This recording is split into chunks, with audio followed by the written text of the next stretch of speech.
Hello, வணக்கம். உங்களுடைய பேர் சொல்லுங்க சார். பெருமாள் சங்கரங்கோயில் மேடம். எங்க இருந்து பேசுறீங்க தெரிஞ்சுக்கலாமா? சங்கரங்கோயில், திருநெல்வேலி டிஸ்ட்ரிக்ட். திருநெல்வேலி. ஆமா. சரிங்க சார். யாருக்காக வந்து நீங்க சுவாமிஜி கிட்ட இன்னைக்கு பேசணும்? அண்ணனுக்காண்டி கேட்க மேடம். ஓகே. அவருடைய பேர், பிறந்த தேதி, ராசி, பேர் வந்து நட்சத்திரம் சொல்லுங்க. பன்னீர்செல்வம். ம் 24/9/1978. ம் மிருகசீட நட்சத்திரம். ம் மிதுன ராசி மேடம். துலாம் லக்கணம். சரிங்க சார். என்ன சந்தேகம்? இருக்கு, அது கேட்கணும் மேடம். மேரேஜ் தள்ளி போயிட்டே இருக்குங்களா? ஆமா ஓகே. மேடம். கூடிய சீக்கிரத்துல உங்க அண்ணாக்கு வந்து சுப காரியம் கண்டிப்பா நடக்கும். இதுக்கான தீர்வு என்ன அப்படிங்கறத நம்ம சுவாமிஜி கிட்ட கேட்டு தெரிஞ்சுக்கலாம். உங்க குடும்பத்துல வந்து இப்ப எத்தனை பேர் நீங்க கூட பிறந்தவங்க?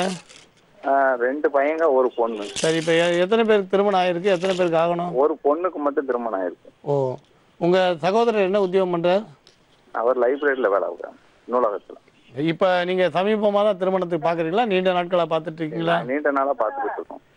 இப்ப வந்து ரொம்ப எளிய ஒரு பரிகாரம் தான் வந்திருக்கு. ஆனா வந்து கொஞ்சம் நீங்க கடுமையான முயற்சியால தான் இந்த திருமணம் வந்து கைகூடி வரும் அப்படின்னு வந்திருக்கு.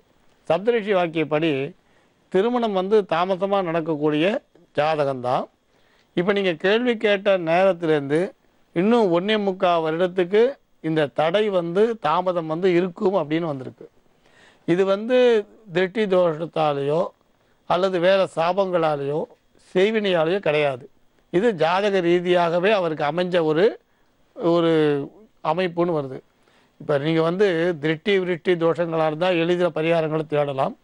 ஜாதக அமைப்புன்னு சொல்லும்பொழுது அந்த கிரகங்களை சாந்தி பண்ணுறது ஒண்டி தான் ஒரு நல்ல பரிகாரமாக இருக்கும்.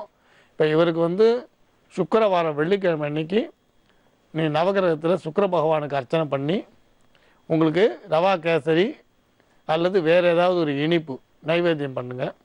இதை வந்து பக்கத்தில் எந்த ஆலயம் இருக்கோ அங்கே போய் பண்ணுங்கள். சுக்கிர பகவானுக்கு பட்டு வஸ்திரம் சாத்துங்க.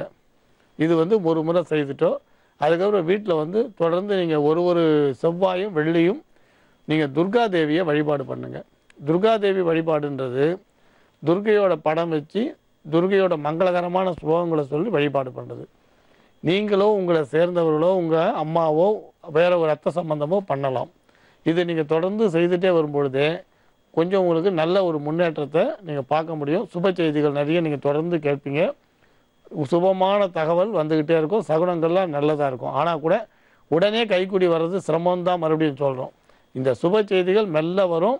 பேச்சுவார்த்தைகள் நல்ல முறையில் இருக்கும். அந்த மாதிரி நடந்துகிட்டே இருக்கும் பொழுது நீங்கள் அந்த பேச்சுவார்த்தை நடக்கும் பொழுது ஒரு நல்ல ஒரு செவ்வாய்க்கிழமை மங்களவாரம் அன்னைக்கு துர்க்கைக்கு தேன் அபிஷேகம் பண்ணுங்கள். தேன் அபிஷேகம் சொன்ன உடனே தேனை மட்டும் அபிஷேகம் பண்ண மாட்டேன்னு தான் சொல்லுவாள். ஆனால் மற்ற அபிஷேகங்கள் பண்ணும் பொழுது இந்த தேனையும் வாங்கி கொடுங்க. அதுக்கப்புறம் சிவப்பு நிற பூக்களால் துர்க்கையை வழிபாடு பண்ணுங்கள். கட்டாயம் உங்களுக்கு நிவர்த்தி கட்டாயம் கிடைக்கும். நீங்கள் எதிர்பார்த்தபடி ஒரு நல்ல வாழ்க்கை உங்கள் சகோதரருக்கு அமையும். அதுக்கப்புறம் தொடர்ந்து உங்கள் வீட்டில் நடக்கக்கூடிய அனைத்தும் மங்களகரமான விஷயமாகவே இருக்கும். ஆனால் வந்து ஜோதிட ரீதியாக சொல்லும் பொழுது வேறு பெரிய பிரச்சனை இல்லைனாலும் விவாகம் விதிபூர்வகம்ன்றபடி விவாகம் வந்து இவருக்கு தாமசமாக நடக்கக்கூடிய ஜாதகம்தான். ஆனால் வேறு பரிகாரங்கள் வேண்டாம். இதை மாத்திரம் செய்யுங்க. நவகிரகத்தில் எந்த கோயிலாக இருந்தாலும் நவகிரகம் இருக்கும்பொழுது அந்த நவகிரகத்தில் 9 கிரகத்தில் சுக்கிர பகவானுக்கு வழிபாடு பண்ண சொல்லியிருக்கோம். அதனால் அது வந்து கோயிலில் இருக்கக்கூடிய அர்ச்சகர்கிட்ட சொன்னீங்கன்னா அவர் பண்ணி கொடுப்பார். வேறு பரிகாரங்கள் வேண்டாம். கட்டாயம் நல்ல வாழ்க்கை அமையும். நம்புங்கள், நல்லதே நடக்கும்.